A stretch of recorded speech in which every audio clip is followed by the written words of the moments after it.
Face master இருக்காங்க. யாரை பற்றி பார்க்க போகிறோம்னா, அதிமுகவில் பார்த்தீங்கன்னா இந்த ஆலோசனை கூட்டம் இந்த தேர்தலில் எது தோல்வி அடைஞ்சான்னு சொல்லிட்டு மாவட்டந்தோறும் பார்த்தீங்கன்னா கேட்டுட்டு வர்றாரு பார்த்தீங்களா.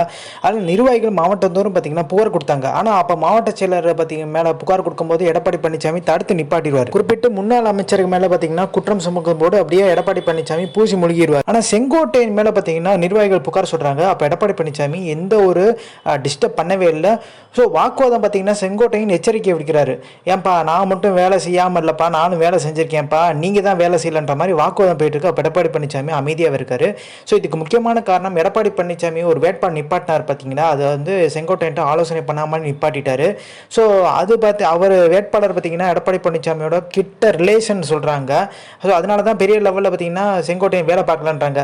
ஸோ கட்சியில் நல்ல செல்வாக்கான நபர், அவங்களுக்கு வேலை செஞ்சு அவங்களுக்கு வந்து செலவு பண்ணாச்சு வந்து பிரயோஜனம் இருக்குப்பா, இவர் தோல்வி தான் அடைய போறாரு, இவருக்கு வந்து எதுக்கு செலவு பண்ணிட்டு வேஸ்டான்ற மாதிரி செங்கோட்டையன் இருந்துட்டாரு. கட்சி தோல்விக்கு அப்புறம் பார்த்தீங்கன்னா இந்த 6 பேர் பார்த்தீங்கன்னா முன்னாள் அமைச்சரை போய் சொல்லியிருக்காங்க ஒன்றிணைக்கணும்னு சொல்லிட்டு. செங்கோட்டையன் அதில் ஒரு நபர்.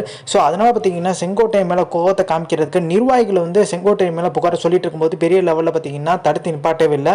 ஸோ எப்படி இருந்தாலும் வந்து செங்கோட்டையனை பார்த்தீங்கன்னா குற்றச்சாட்டு வச்சுட்டே இருக்கணும் நிர்வாகிகள்ன்ற மாதிரி பார்த்தீங்கன்னா கொஞ்சம் வந்து செங்கோட்டையன் டென்ஷன் ஆகி விட்டாங்க.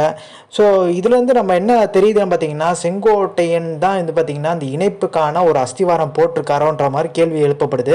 அது மட்டும் கிடையாது, செங்கோட்டையன் அப்படியே சொல்லி இப்போ எப்படி ஓபிஎஸ் வந்து கட்சி விட்டு நீக்கிறாரோ அதே மாதிரி செங்கோட்டையன் வேலுமணி வரிசையாக நீக்கிட்டே வந்துடலாம்ன்ற ஒரு எண்ணத்தில் இருக்காரு. எதனால செங்கோட்டையனை சீனியர்கள்லாம் வெளியேற்றுறாருன்னு பார்த்தீங்கன்னா, சீனியர்கள் இருக்கான தான் எடப்பாடி பழனிசாமி பொதுச் செயலாளராக பார்த்தீங்கன்னா தாக்கு பிடிக்க முடியல. இதே பார்த்தீங்கன்னா இப்போ புதுசாக வர மாவட்ட செயலர்னா எடப்பாடியை பொதுச்செயலாளராக ஏற்றுக்குவாங்க. இந்த சீனியர்கள் நிறைய பேர் டிஸ்டர்ப் பண்ணிட்டு இருக்காங்க தான் எடப்பாடி பழனிசாமியால் பார்த்தீங்கன்னா சுதந்திரமாக செயல்பட முடியலன்ற ஒரு முக்கியமான விஷயம் பார்த்தீங்கன்னா அதிமுகவில் இருக்குது. இப்போ இந்த பொதுச் செயலாளர் வழக்கு கூட பார்த்தீங்கன்னா எடப்பாடி பொதுச் செயலாளர் வந்து மனுவில் குறிப்பிட்டிருந்தார். அப்போ எல்லாரோட கேள்வி என்ன பார்த்தீங்கன்னா, அப்போ இணை ஒருங்கிணைப்பாளர் தான் இன்னும் இருக்காரான்ற ஒரு கேள்வி இருக்குது. ஓபிஎஸ்ஐ இணைக்கணும்னு சொல்கிறதெல்லாம் பார்த்தீங்கன்னா செங்கோட்டையும் வேலுமணி தரப்பெல்லாம் பார்த்தீங்கன்னா ரொம்ப ஸ்ட்ராங்காகவே இருக்கதா சொல்கிறாங்க. குறிப்பிட்டு சிவி சண்முகம் ஸ்ட்ராங்காக இருக்கதா தகவலே இருக்குது. ஸோ இந்த இன்ஃபர்மேஷன் பிடிச்சா like share subscribe. Thanks for வாட்சிங் திஸ் வீடியோ.